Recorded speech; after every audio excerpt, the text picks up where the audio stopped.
Откорнати дрвја, покриви, оштетени возила, поплавени улици, трговски центри, домови, подруми. Ова е само дел од пустошот кој зад себе го остави силното невреме, кое го зафати не само Скопје, туку и делови од цела Македонија.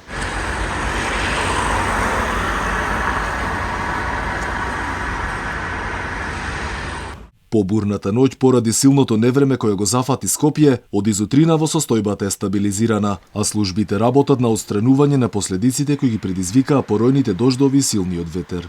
Еден ден по лошото невреме во Скопје, ваква е сликата овде пред стоковната куќа Мост, каде вчера буквално автомобилите беа преплавени со вода, а денеска како и ништо да не се случило. Во главниот град екипите цела ноќ се бореа обидувајќи се да ги доведат во ред клучните крстосници, булевари, трговски центри кои буквално беа потонати под вода. Денеска се расчистуваше шутот, но и откорнатите дрвја кои беа спружени долж улиците. Хаосот кој го остави синоќешното невреме, уште од раните утрински часови го расчистуваат градските власти, барем овде во скопските општини, каде што доцна синоќа може да се забележат паднати гранки по колите и буквално наполнети подрумите со вода. Социјалните мрежи експлодираа со видеа кои сведочеа за хаосот кој зафати делови од Македонија. Денеска само во скопската населба Автокоманда фалеа и семафори по раскрсниците. Западнатите дрвја, но и покриви од зградите сведочеа и граѓаните, кои како што велат си од пустош го гледале немоќни да направат нешто. Страшно беше, имаше штета кола, имаше една кола тука, значи имаше многу штета и дрво се отцепило тука. Падна и направи штета тоа. Кровот од позади се отцепи од првиот влез, скроз се откорнат од цела страна и така.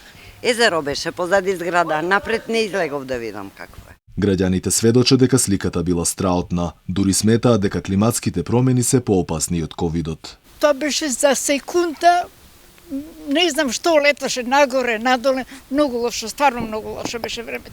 Ковидот вика ништо не е во однос на климатските промени што не очекуваат. Многу негативно влијаат по здравјето пред се. Тоа нешто неверојатно. Додека се испразни, додека и не изваеве сега удам се љулјам, а ништо не ми е здрава, со мислам дека сум. И после кој ќе изврне, кој ќе се испразни, мислам кој ќе ветро настане, тогаш ти се олестува.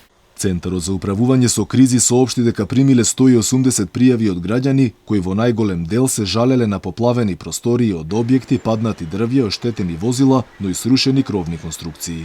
Невремето кое направи пустош зад себе однесе и неколку покриви од стамбени згради во неколку скопски општини.